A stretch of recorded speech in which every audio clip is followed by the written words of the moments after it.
이 정말 성경에서 가장 긴 장이라고 볼 수 있는 시편 119편이고 또 알파벳으로 8절씩 구성이 되어져 있는 이런 것이 히브리 알파벳이 22자기 때문에 총 곱하기 8을 하면은 176절이라는 것을 말씀을 드렸습니다.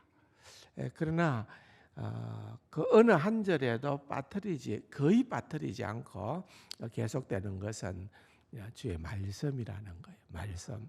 이 말씀이라는 것이 여러 표현들로 등장을 합니다.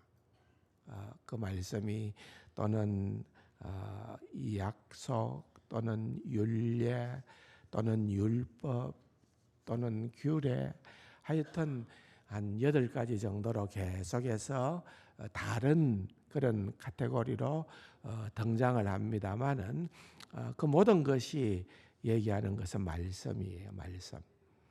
그래서 한마디로 시편 119편을 주제를 정한다고 하면은 말씀 예찬이다.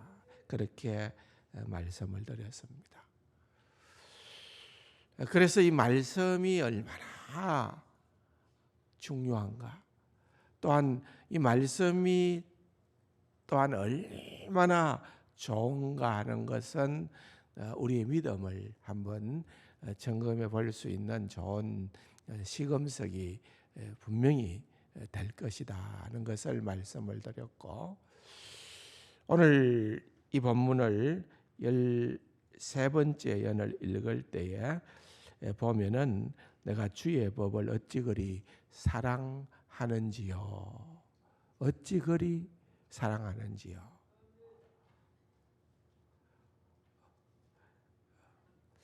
얼마나 여러분들이나 저에게 이 말이 가슴에 와 닿습니까? 공감이 됩니까? 하나님의 말씀이 정말 너무너무 사랑스러워서 견딜 수가 없다. 아니면은 하나님의 말씀이 너무 지겹다. 특별히 이 시편의 기자가 우리를 골탕 먹이기 위해 가지고 이렇게 긴 장으로 얘기를 하는 그거는 내한테는 너무 지겹다. 만약에 그렇게 생각을 한다고 하면은 우리는 다시 한번 정신을 번쩍 차리고 우리 형편을 살펴봐야 되겠죠.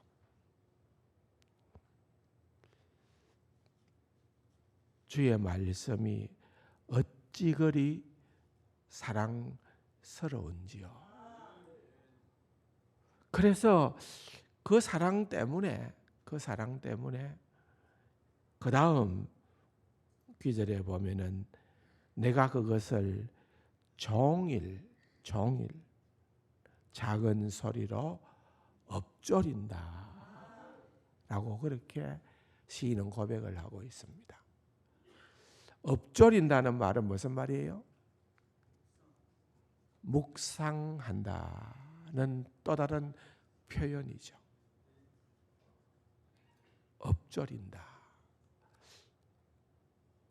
시편 1편에 등장하는 복 있는 사람은 말씀을 묵상하는 자다 하는 그때도 맨 엎조린다는 말이에요. 여호수아 1장에도 보면은 묵상한다는 그 말도 엎조린다는 말이에요. 그런데 좀 단어는 다릅니다. 여호수아서나 또는 시편 1편에 등장하는 묵상한다, 엎조린다는 말은 하가라는 단어를 쓰는데 여기에서는 시아라는 단어를 사용을 해요. 둘 다 묵상한다는 말. 둘 다 히브리 말로는 묵상한다는 말인데 그것은 정말 늘 그것을 되새긴다는 거죠. 새기고 또 새기고 그래서 그것이 정말 나에게 있어서 내 영혼의 양약이 되고 또한 정말 좋은 그런 음식이 되는 그러한 것들이 된다는 겁니다. 그렇게 하게 될 때에 여러분, 우리는 정말 이 험난한 세상을 살아감에 있어서 내 실력과 내 무엇 가진 것 그것 가지고 살아가는 자들이 아니라 우리는 정말 이 말씀을 통해서 우리에게 부어주시는, 우리가 앞에 연에서도 살펴봤지만은 천지를 바라볼 때에 하늘과 땅이 멀쩡하게 있는 것을 보니까 역시 말씀도 멀쩡하구나. 하나님의 말씀은 든든히 그 기초를 하고 있구나. 그렇게 하나님의 말씀을 붙들었던 것처럼 그 말씀으로부터 오는 그 지혜가 우리가 세상을 살아갈 때에 진짜 필요한 지혜라는 거예요. 우리가 어떤 삶을 살게 될 때에 후회함이 없는 삶을 살까? 우리 다들 후회하잖아요. 우리가 지난 우리의 모든 삶을 돌아볼 때에 우리는 이렇게 할 걸, 이렇게 할 걸, 그렇게 생각하는 때가 얼마나 많이 있습니까? 그런데 여러분, 정말 내 인생이 정말 가치 있구나. 그것을 느끼고 정말 즐거워하고 희열을 갖게 되는 그 모든 것들은 하나님 말씀이 주는 거라는 거죠. 하나님 말씀에 우리가 얼마나 더 다가가느냐. 그 말씀은 그냥 단순히 우리의 머리에 새겨지는 말씀이 아니라 우리의 삶에 실제적인 영향력을 가지고 있는 그런 하나님의 말씀이라는 것을 우리는 알게 되는 것입니다. 그래서 오늘 본문의 98절에 보면은 주의 계명들이 나를 원수보다 더 지혜롭게 한다. 원수보다 더 지혜롭게 한다. 우리를 대적하는 무리들이 우리의 인생에는 꽤나 많이 있습니다. 내 지혜가 아니에요. 내 경험이 아니에요. 예수님과 또 예수님의 12제자들을 한번 보십시오. 얼마나 공격을 많이 당했습니까?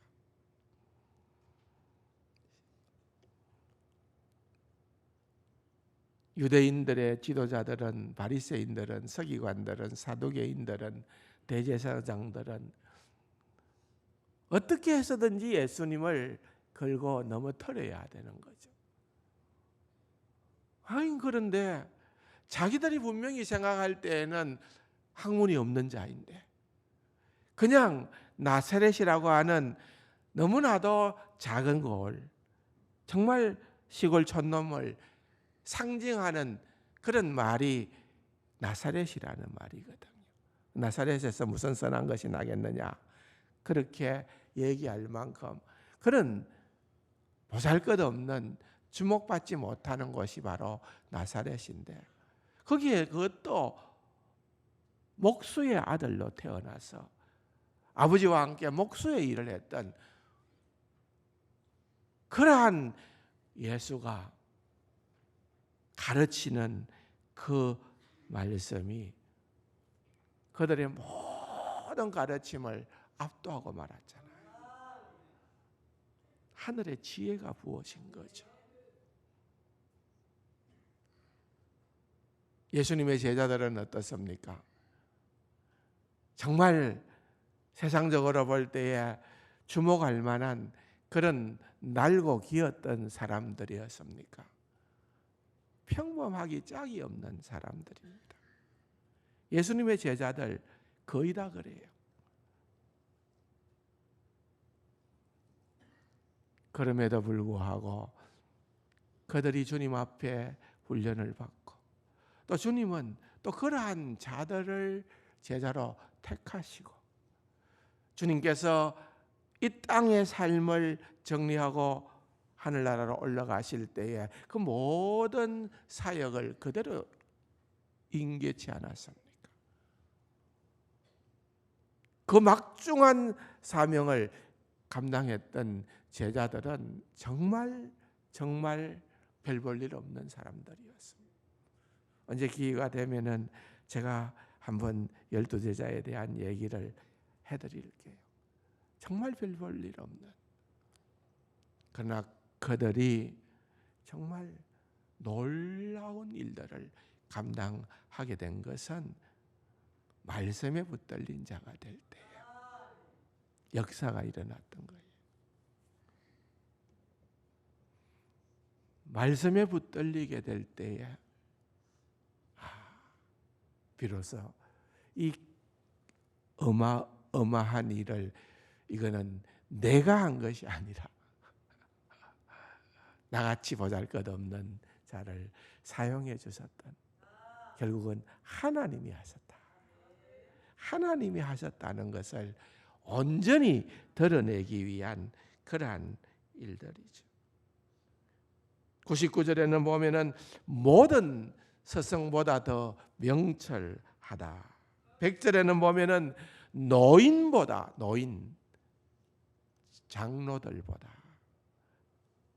노인보다 더 명철하다. 그렇게 얘기를 하고 있는 것입니다. 어떠한 자가요? 하나님의 말씀을 사랑하는 자가 지혜를 얻게 되어지고, 그러한 자는 원수보다 지혜롭고 스승보다 명철하고 노인보다 명철하게 되어지는 그러한 세상에 놀라운 지혜를 갖고 살아갈 수 있게 된다는 거예요.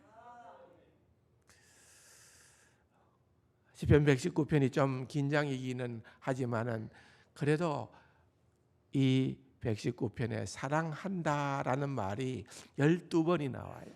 11번은 하나님의 말씀을 사랑한다. 그리고 한 번은 하나님의 이름을 사랑한다. 그렇게 나옵니다. 그런데 여러분, 하나님의 이름은 우리가 어떻게 알 수 있을까요? 말씀을 통해서 하나님의 이름을 알게 되어지고, 전에도 몇 차례 얘기를 했습니다마는 하나님의 말씀과 하나님의 이름과 하나님은 같이 사용해도 큰 뭐라 그럴까요? 차이가 없다 할 만큼 대동소이한 거예요. 그래서 여러분, 요한복음에 보면은 태초에 in the beginning이라는 말은 창세기 1장 1절에 나타나는 태초에, 그 말하고 똑같은 단어예요. 똑같은 단어예요. 태초에 말씀이 계시니라. 그런데 그 말씀이 하나님과 함께 계셨다 그랬었거든요. 그러니까 여러분, 예수님에 대한 얘기죠. 요한은 예수님의 본질이 어떠한가를 보여주는 거예요. 태초의 말씀, 그분이 하나님 성자 예수님이시고, 그분은 창조된 자가 아니고 피조물이 아니다 그 말이에요. 태초에 창조되기 전에 있었던, 태초에 있었던 말씀이고, 여러분, 창조되지 않았다는 그 말은 곧 하나님이다 그 말이에요. 창조되기 전에 있었던 말씀은 하나님이다 그 말이에요. 그 하나님은 성자 하나님이잖아요. 그 말씀이 하나님과 함께 계셨다. 삼위일체 하나님에 대한 내용들이 쏟아져 내리는 거예요.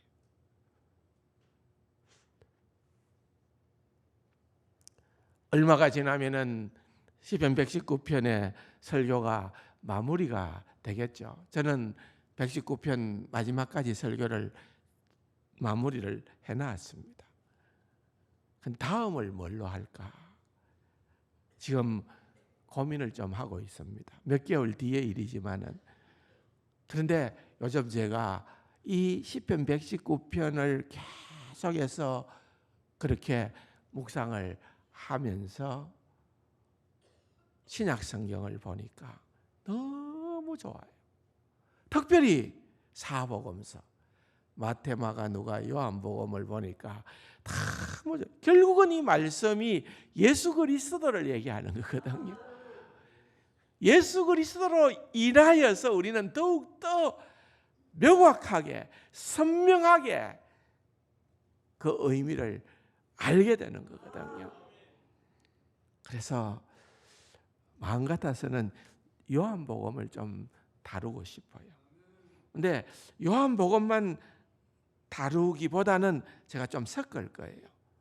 마태, 마가, 누가도 좀 섞어가면서 핵심이 되는 것은, 여러분 결국은 믿음은 뭘까요? 결국은 아주 간단하게 얘기해서 그 믿음은 예수가 누구신가, 그것을 아는 것이 핵심이에요.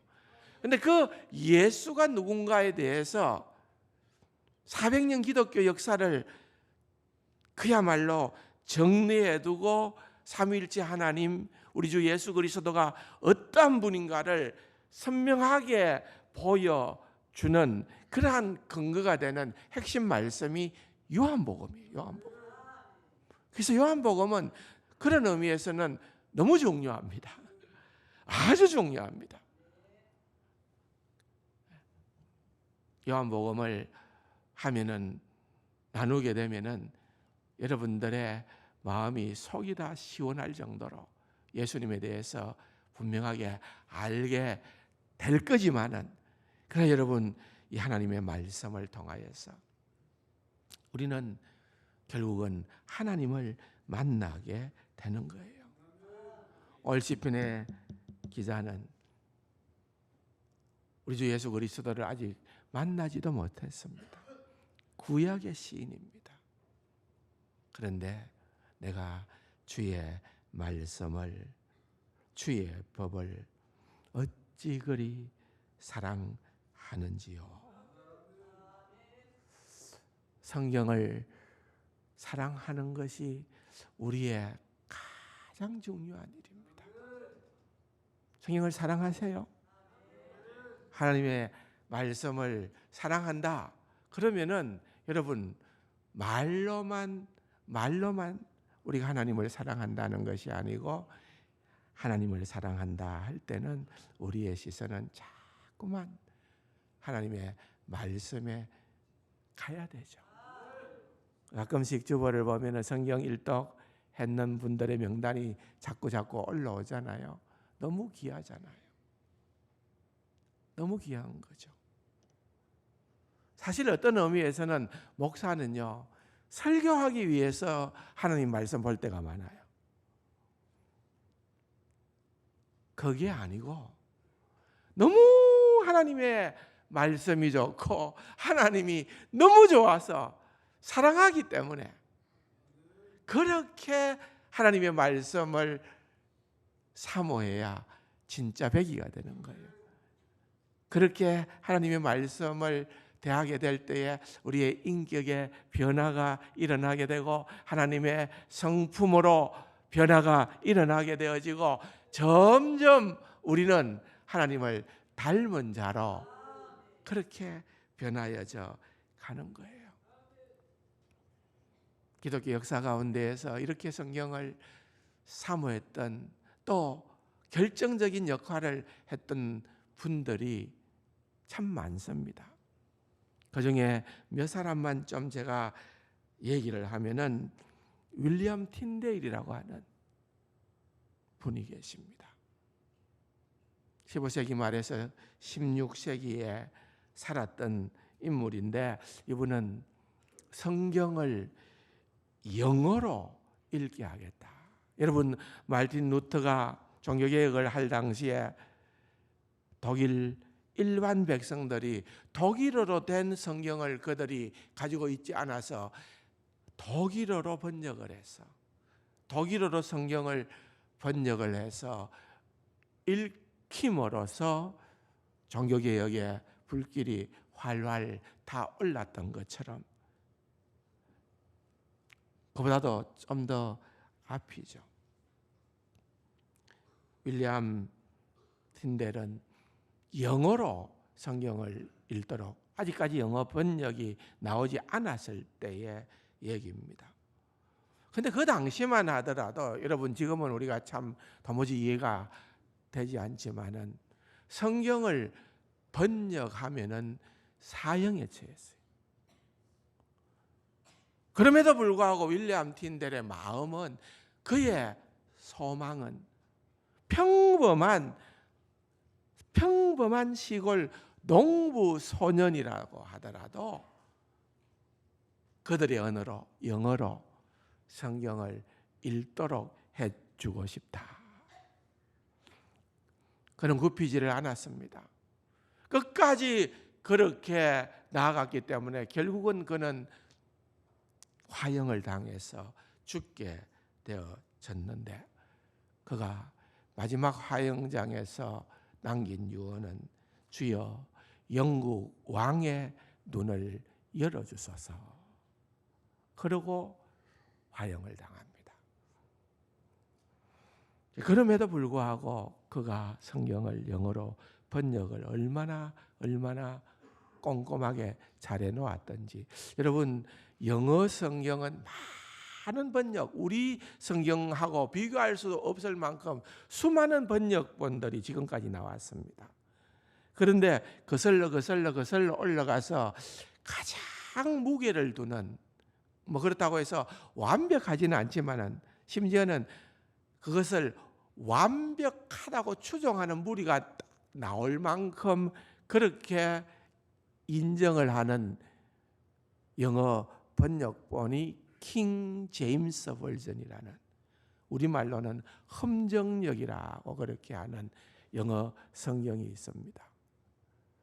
얼마나 정말 히브리어 원문과 헬라어 원문에 충실하게 번역이 되어졌었고 거의 손볼 것 없이 없을 만큼 완벽했으면은 이것만 지금도 이 킹 제임스 버전만 인정하는 무리들이 여러분 아실 거예요.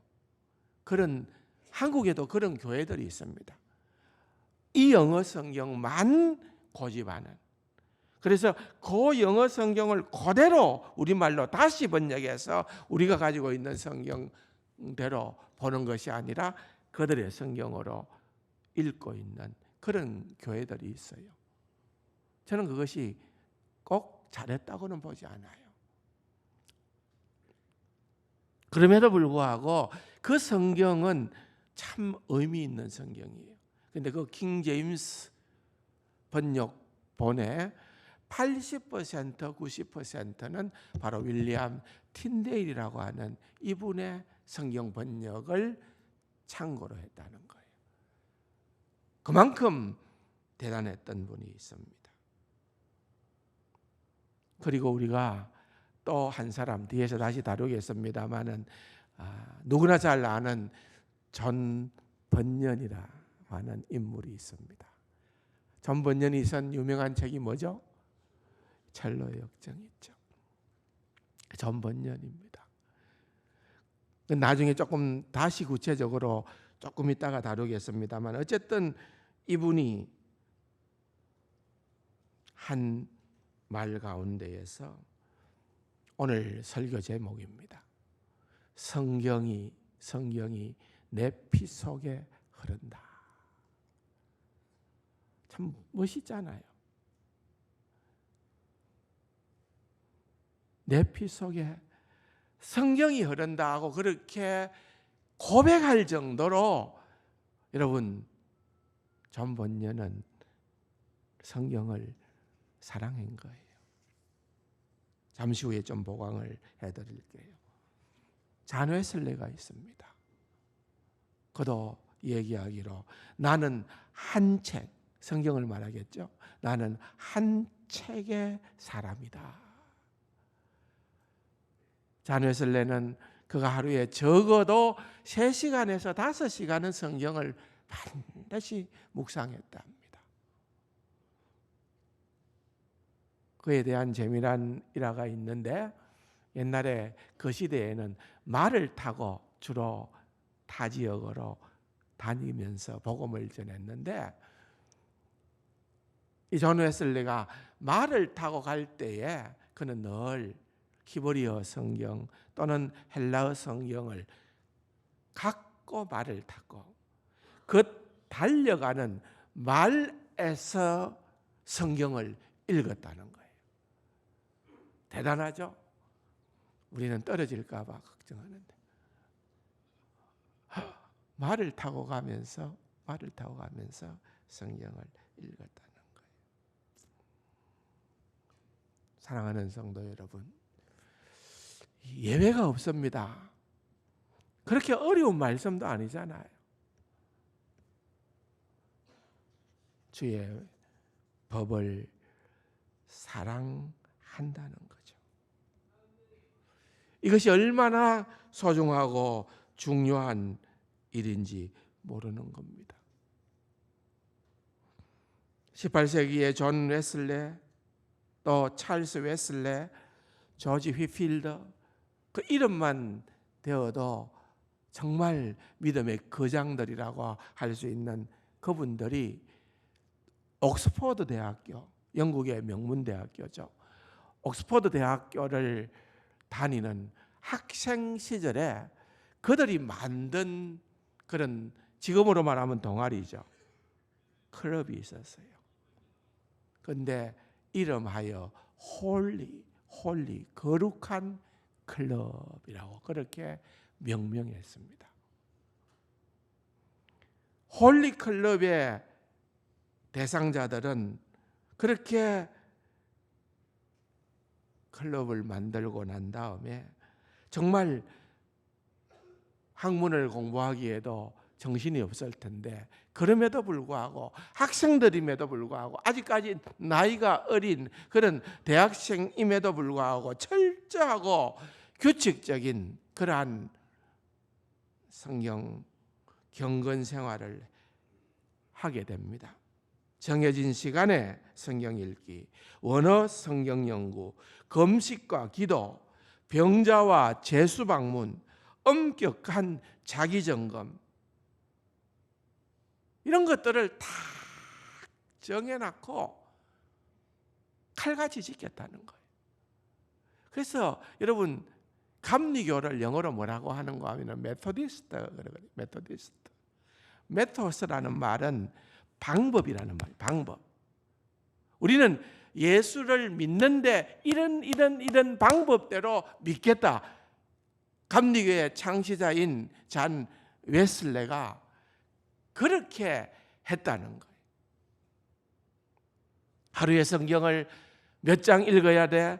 하루에 기도는 몇 시간 해야 돼? 몇 번 해야 돼? 그렇게 했다는 거예요. 그래서 주변에 있는 사람들이 이 어마무시한 이들을 바라보면서 정말 경외심을 가지고 그들을 명명하기로 별명을 붙였는데, 뭐라고 붙였는가 하면은 성경을 먹어치우는 자들이라. 성경을 그냥 먹어치운다. 여러분, 좋아하는 음식은 나오는 대로 어떻게 합니까? 먹어치우죠. 예, 제가 먹방 프로그램을 한번 유튜브를 보니까 쩌양인가 하는, 여러분 아세요? 예? 와, 어마무시합니다. 밑도 끝도 없이 들어갑니다. 진짜 할까 할 정도로. 근데 그렇게 먹으면서도 나는 배가 고프다 그러더라고요. 그게 먹어치우는 거예요. 먹어치우는 거. 영적으로 하나님의 말씀을 그렇게 먹어치우려는 그런 성도가 하나님의 말씀을 사랑하는 자들이다 그 말이에요.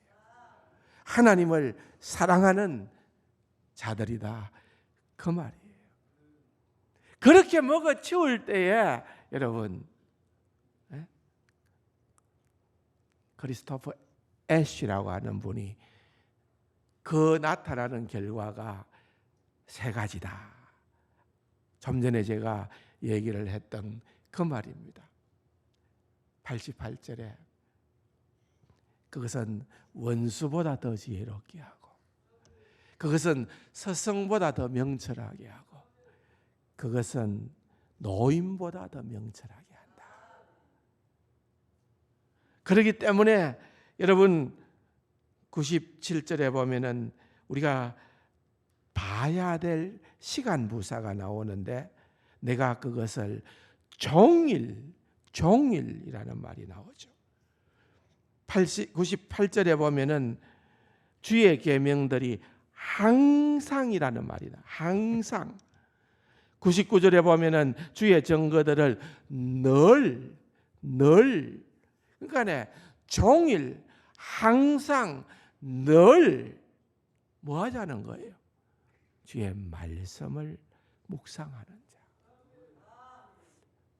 그러한 자들에게는 세상이 감당할 수 없는 그러한 지혜와 명철과 통찰력과 분별력을 하나님께서 허락해 주신다. 그것입니다. 여러분, 그렇게 되고 싶지 않습니까? 그렇게 살고 싶지 않습니까? 너무나도 중요한 것입니다. 주님께서 너희들은 넘어지지 말아야 된다. 시험에 들지 않게 깨어 기도하라고 그렇게 말씀을 하는데, 여러분, 깨어 기도해야 하는 이유가 뭔가 하면은 우리가 시험에 들기 때문에 그렇습니다. 그래서 그냥 기도하라 말씀하는 것이 아니라 깨어 기도하라 그렇게 말을 하죠. 깨어 기도하라는 말씀의 의미는 뭡니까? 하나님의 말씀 밖에는 우리를 깨우는 게 없다고 말이에요. 하나님의 말씀만이 우리의 잠자는 영혼을 깨운다는 거예요. 말씀으로 매일매일 깨우시기 바랍니다. 그렇지 않으면 우리가 깨어서 기도할 수가 없는 것입니다. 깨어서 기도할 수가 없다는 것 기억하시기를 바랍니다.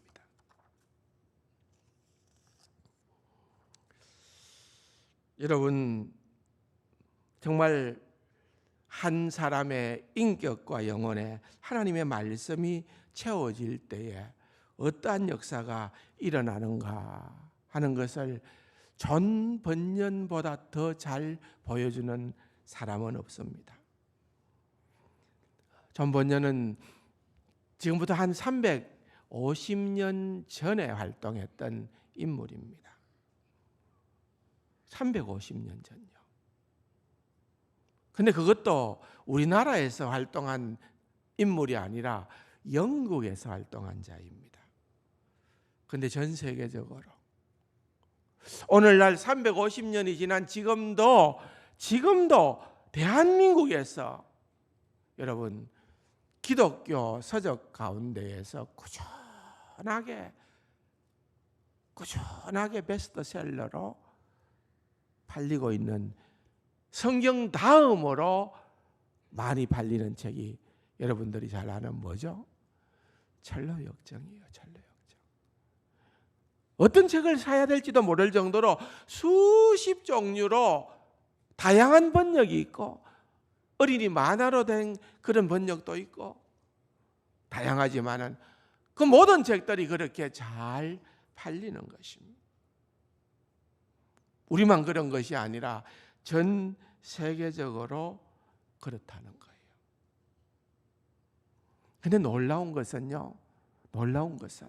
이 사람이 존 번연이 철로 역정을 섰을 때에 그는 오직 그의 손에 성경, 킹 제임스 버전이죠. 그 당시에는 다른 번역이 별로 없었을 때예요.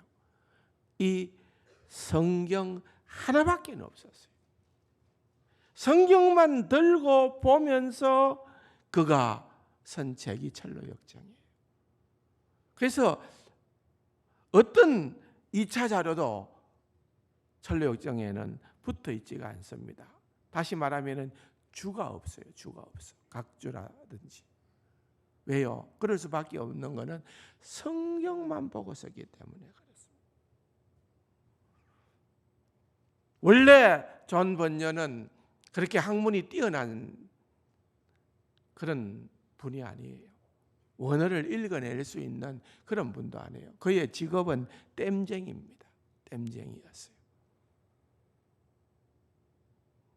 후라이팬도 때우고 주전자도 때우고 땜쟁이라는 거죠. 그런데 그가 그런 땜쟁이였는데 여러분 철로 역정을 써요. 그것도 우리가 잘 아는 것처럼 철로 역정이 나오게 된 배경은 12년 동안의 감옥 생활을 하면서 그가 썼잖아요.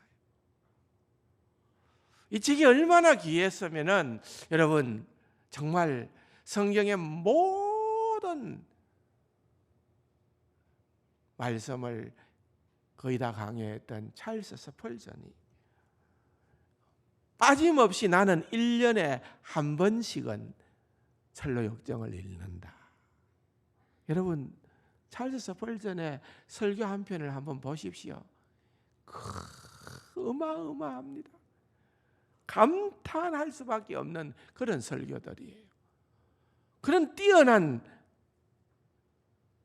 설교가가 나는 1년에 적어도 한 번씩은 철로 역정을 읽는다. 여러분 철로 역정 책을 얼마나 많이 가까이 하시나요? 아니 나는 성경 읽느라고 시간이 없어서 그런 분도 계시겠죠? 모르겠어요. 그러나 여러분 철로 역정도 참 의미 있는 책입니다.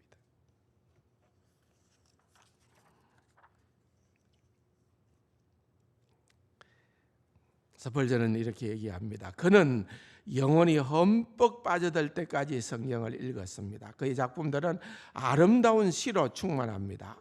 산문체 중에 가장 감미로운 철로 역정을 읽을 때 이 사람은 정말 살아있는 성경이네라고 우리가 말할 수밖에 없도록 만들었습니다.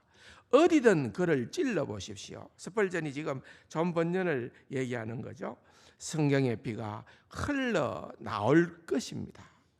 성경의 정수가 그에게서 흘러나옵니다. 그는 성경 본문을 인용하지 않고는 아무 말도 할 수 없었습니다. 그의 영혼은 온통 하나님의 말씀으로 채워져 있었기 때문입니다. 하나님 말씀이 채워져서 거기서 나온 작품이 철로 역정이다 그 말이에요. 또 그 당시에 가장 천재라, 가장 똑똑하고 가장 실력 있는 그런 목사라고 인정받았던 존 오웬이라고 하는 목사님이 있었는데 그 목사님이 이렇게 얘기를 합니다. 내 모든 지식을 저분의 저 능력과 바꾸고 싶다. 저분은 누굴까요? 번연입니다. 번연의 저 능력과 내 모든 최고의 이 모든 지식들을 다 바꾸고 싶다. 그렇게 고백을 한 겁니다.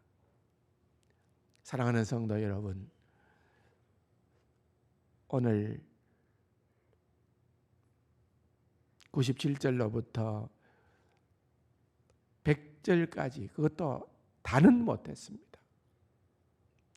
사실 100절에 보면은 주의 법도들을 지킴으로 나의 명철함이 노임보다 나으니이다. 100절로부터 이제 강조점이 한 가지가 바뀝니다. 지금까지는 묵상을 얘기했다면은 이제 100절에서부터 주의 법도들을 뭐라고요? 지킴으로. 묵상으로 끝이 나는 것이 아니라 그것은 순종으로 연결된다는 거예요. 그게 104절까지 등장하는 내용입니다. 그 내용은 다음 주일날 말씀을 드릴게요. 하나님의 말씀을 사랑하고 그 말씀을 묵상하고 거기에서 자연스럽게 지키는, 순종하는 그러한 자리로 나아가야 될 줄로 믿습니다. 그래서 여러분, 이 어떻게 보면은 그렇게 어려운 내용도 아니잖아요. 이 시편의 219편의 말씀을 보면서 들으면서 벌써 몇 개월 들었습니까? 9, 10, 11, 12, 1, 5개월을 들었습니다. 여러분들의 반응이 와 이래 지겹노? 가 아니고 너무너무 좋다. 한없이 좋다. 무지막지하게 좋다. 그렇게 되어지는 역사가 있기를 주님의 이름으로 축원합니다.